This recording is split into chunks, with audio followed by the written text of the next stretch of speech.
민수기 23장. 발람이 말했습니다. 여기에 제단 7을 쌓아 주십시오. 그리고 스송아지 7마리와 순양 7마리를 준비해 주십시오. 발락은 발람이 말한 대로 했습니다. 발락과 발람은 각 제단 위에 스송아지와 순양을 한 마리씩 바쳤습니다. 발람이 발락에게 말했습니다. 왕은 왕의 번제물 곁에 서 계십시오. 나는 저쪽으로 가겠습니다. 어쩌면 여호와께서 나에게 오실지도 모릅니다. 여호와께서 나에게 무엇을 보여주시든 그것을 왕에게 알려드리겠습니다. 그런 다음에 발람은 더 높은 곳으로 갔습니다.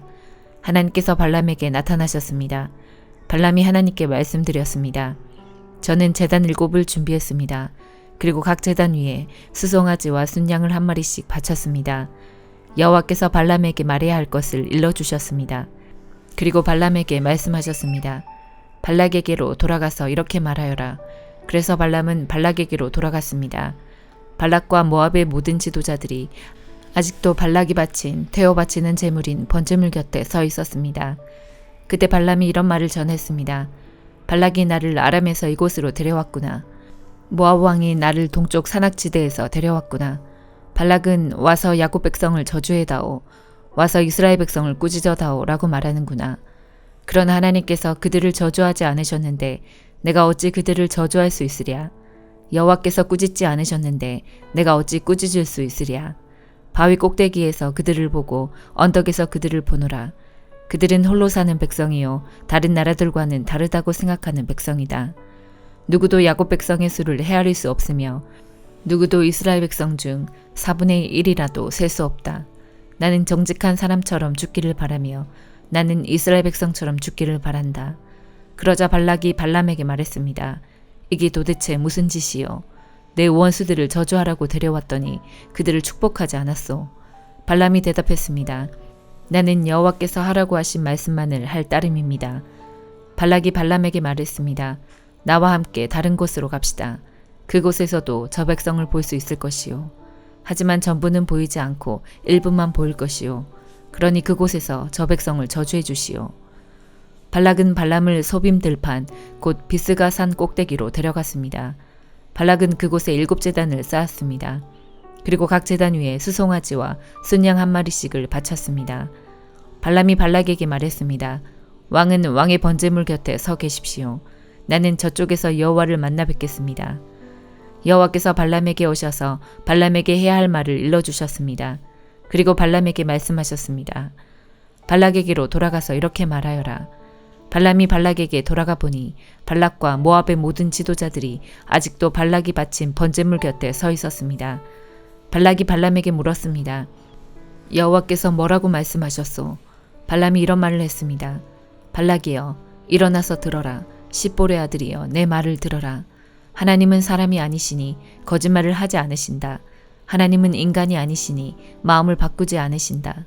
하나님은 말씀하신 것을 이루시며 약속하신 것을 지키신다.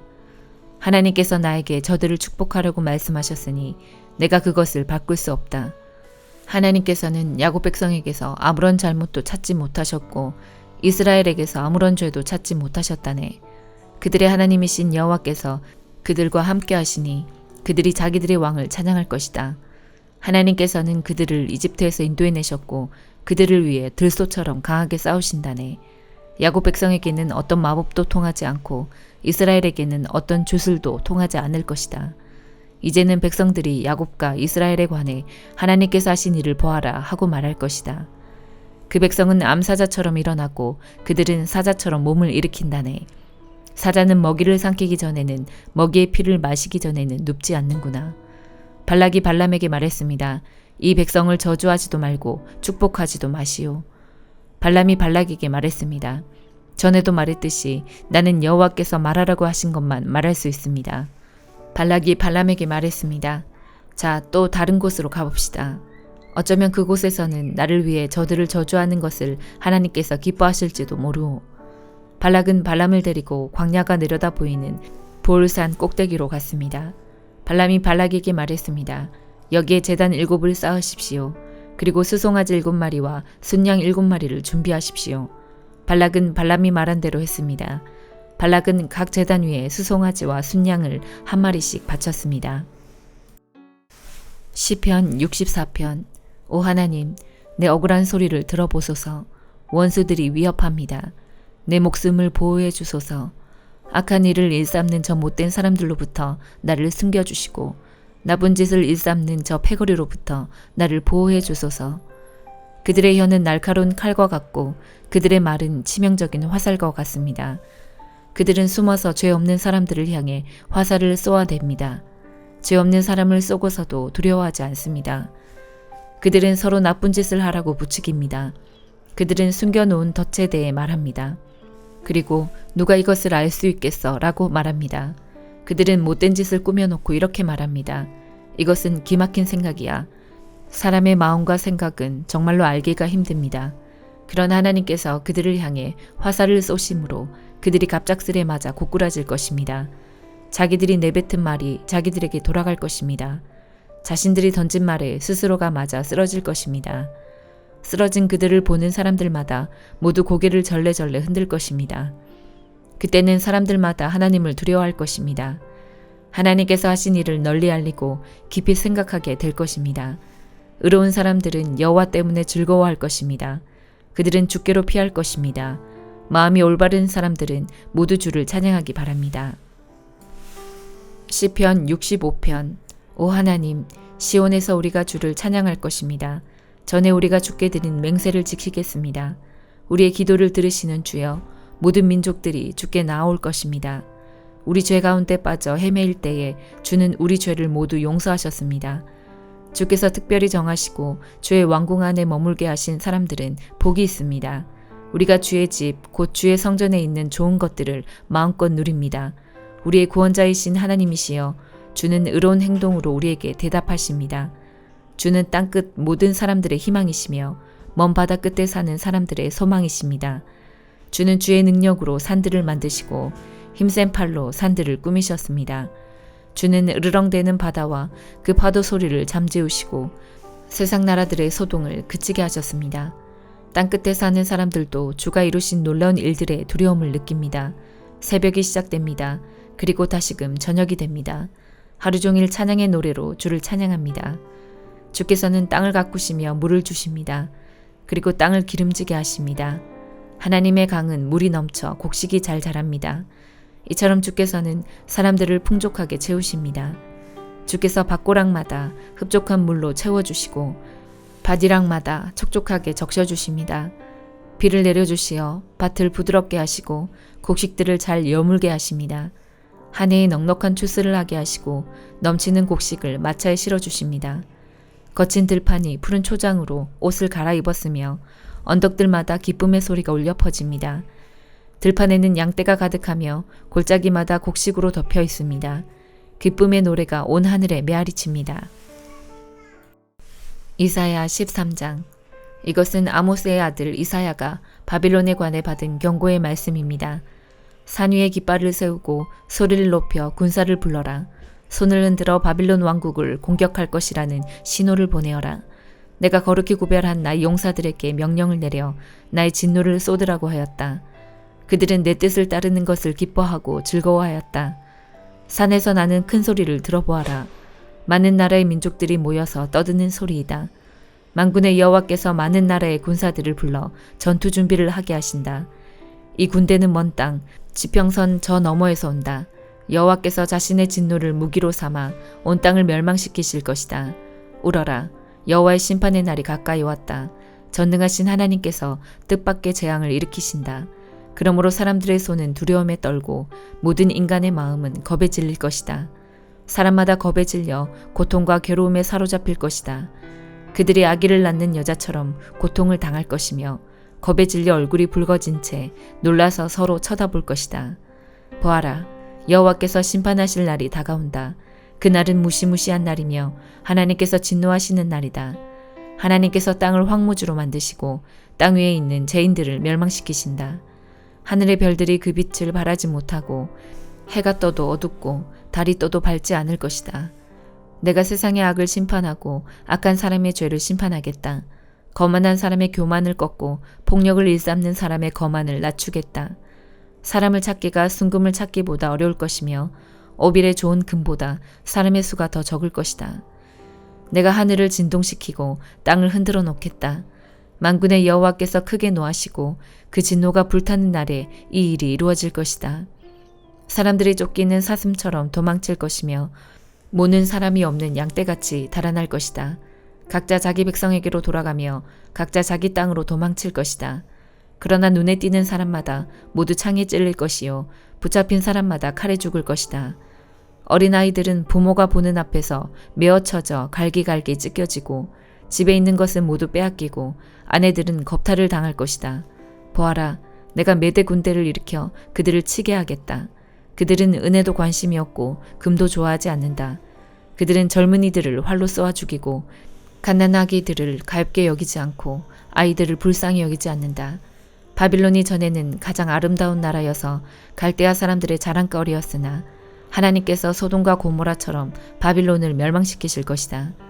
그곳에는 영원히 사람이 살지 못하며 다시는 사람이 머무르지 못할 것이다. 아라비아 사람도 거기에는 천막을 치지 않으며 목자들도 거기에서는 양을 치지 않을 것이다. 오직 들 짐승들만 거기에 살며 사람이 살던 집에는 부엉이들이 가득할 것이다. 타조들이 거기에 살고 들염소들이 거기서 뛰놀 것이다. 그 성 안에서는 승냥이들이 울부짖고 화려했던 궁전 안에서는 늑대들이 지저댈 것이다. 바빌론의 끝이 가까워온다. 이제 바빌론의 때가 다 끝났다. 베드로전서 1장. 예수 그리스도의 사도 베드로는 고향을 떠나 본도, 갈라디아, 갑바도기아, 아시아, 비두니아에 흩어져 살고 있는 하나님의 선택된 백성에게 이 편지를 씁니다. 하나님께서는 오래전에 여러분을 선택하셨고 그분의 거룩한 백성으로 삼기로 계획해 놓으셨습니다. 또한 성령을 통해 여러분을 거룩하게 하셨습니다. 하나님께서는 여러분이 그분께 순종하고 예수 그리스도의 피로 깨끗해지기를 원하십니다. 은혜와 평안이 여러분 가운데 넘치기를 기도합니다. 우리 주 예수 그리스도의 아버지 하나님께 찬양을 드립니다. 하나님은 자비로우셔서 우리에게 산 소망을 주셨습니다. 죽은 자 가운데서 예수 그리스도께서 부활하심으로 우리는 새 생명을 받은 것입니다. 이제 우리는 하나님께서 그분의 자녀들에게 주려고 준비해 두신 복을 소망합니다. 이 복은 여러분을 위해서 하늘에 간직되어 있으며 결코 썩거나 그 아름다움이 변하지 않습니다. 하나님께서는 크신 능력으로 여러분의 믿음을 든든히 지켜주셔서 구원의 날이 이를 때까지 여러분을 안전하게 보호해 주십니다. 마지막 때가 되면 하나님께서는 여러분에게 구원을 베풀어 주실 것입니다. 그러므로 기뻐하십시오. 눈앞에 있는 여러 가지 어려움으로 인하여 지금 당장은 힘들고 괴롭겠지만 이 시험들은 여러분의 믿음이 얼마나 강하고 순수한지 알아보기 위한 것일 뿐입니다. 순수한 믿음은 금보다도 훨씬 귀합니다. 금은 불에 의해 단련되기는 하지만 시간이 흐르면 닳아 없어지고 마는 것입니다. 하지만 여러분의 순수한 믿음은 예수 그리스도께서 다시 오실 그날에 칭찬과 영광과 존귀를 가져다 줄 것입니다. 여러분이 예수 그리스도를 본 일은 없지만 예수 그리스도께 사랑을 고백합니다. 지금 이 순간 그분의 모습을 보지 못하면서도 그분을 믿고 있고 여러분의 마음은 설명할 수 없는 기쁨으로 가득 차 있습니다. 그것은 여러분의 믿음에 목적이 있기 때문입니다. 그 목적, 바로 여러분의 영혼이 구원을 받는다는 기쁨이 이미 여러분에게는 주어졌습니다. 예언자들은 이 구원에 관해 열심히 연구하고 찾았습니다. 여러분이 받고 있는 은혜에 관해서도 예언하였습니다. 그리스도의 영이 그 예언자들과 함께 하셨던 것입니다. 성령께서는 그리스도에게 있을 고난과 그 뒤에 올 영광에 대해서 말씀해 주셨습니다. 예언자들은 성령께서 가르쳐 주시는 것을 이해하기 위해 노력하였습니다. 도대체 그 일이 언제 있게 될지, 그리고 그때 이 세상은 어떻게 될지 그들은 깊이 연구하였습니다. 하나님께서는 그들의 연구와 노력이 그들 자신을 위한 것이 아니라 후대의 여러분을 위한 것임을 그들에게 알려주셨습니다. 이제 여러분은 그들의 수고로 진리의 말씀을 듣고 있습니다. 하늘로부터 보내심을 받은 성령의 도우심으로 복된 소식을 전하는 사람들이 이 기쁜 소식을 여러분에게 전해준 것입니다. 이 놀라운 진리의 말씀은 천사들까지도 알기 원하는 것이었습니다. 그러므로 여러분은 마음을 가다듬고 자신을 잘 지키십시오. 예수 그리스도께서 다시 오실 그날에 여러분이 받게 될 은혜의 선물에 모든 소망을 두시기 바랍니다. 전에는 몰라서 하고 싶은 대로 악한 일을 저질렀지만 이제는 하나님께 순종하는 자녀로서 예전처럼 살아서는 안 되는 것입니다. 여러분을 불러주신 하나님께서 거룩하신 것처럼 여러분도 모든 행동에 거룩한 사람이 되십시오. 성경에도 내가 거룩하니 너희도 거룩하도록 하여라 하고 말씀하셨습니다. 여러분은 하나님을 아버지라고 부르면서 기도합니다. 우리 아버지는 각 사람의 행동을 공평하게 판단하십니다. 그러므로 여러분은 이 세상에 사는 동안 하나님을 경외하며 살아야 할 것입니다. 여러분도 알다시피 이전에는 아무 가치도 없는 방식에 매여 살았습니다. 그것은 여러분의 조상이 물려준 헛되고 쓸모없는 것입니다. 하지만 이제 여러분은 그러한 무가치한 삶에서 구원받았습니다. 금이나 은같이 없어지고 말 어떠한 것으로 대가를 지불한 것이 아니라 한 점의 죄도 흠도 없으신 어린 양 예수 그리스도의 보배로운 피로 여러분은 구원받은 것입니다. 이것을 위해 하나님께서는 세상이 시작되기 전부터 그리스도를 택하시고 이 마지막 때에 여러분을 구원하시고자 보내주셨습니다. 그리스도를 죽은 자 가운데서 일으키시고 영광을 주신 하나님을 우리가 그리스도를 통해 믿게 되었으니 여러분의 믿음과 소망은 이제 하나님께만 있는 것입니다. 여러분은 진리에 순종하여 자신을 깨끗하게 하였고 진심으로 형제를 사랑할 수 있는 마음을 갖게 되었으니 이제는 온 마음으로 서로 깊이 사랑하십시오. 여러분은 다시 태어났습니다. 이 새 생명은 죽어 없어질 것으로부터 난 것이 아니라 결코 죽지 않는 것으로부터 생긴 것입니다. 여러분이 다시 태어난 것은 영원한 하나님의 살아있는 말씀에 의한 것입니다. 이는 성경에 기록된 말씀입니다. 모든 인간은 풀과 같고 그들의 권력도 들에 핀 꽃과 같으니 풀은 시들고 꽃은 떨어지나 주님의 말씀은 영원히 살아있다. 이것이 여러분에게 전해진 말씀입니다. 아멘.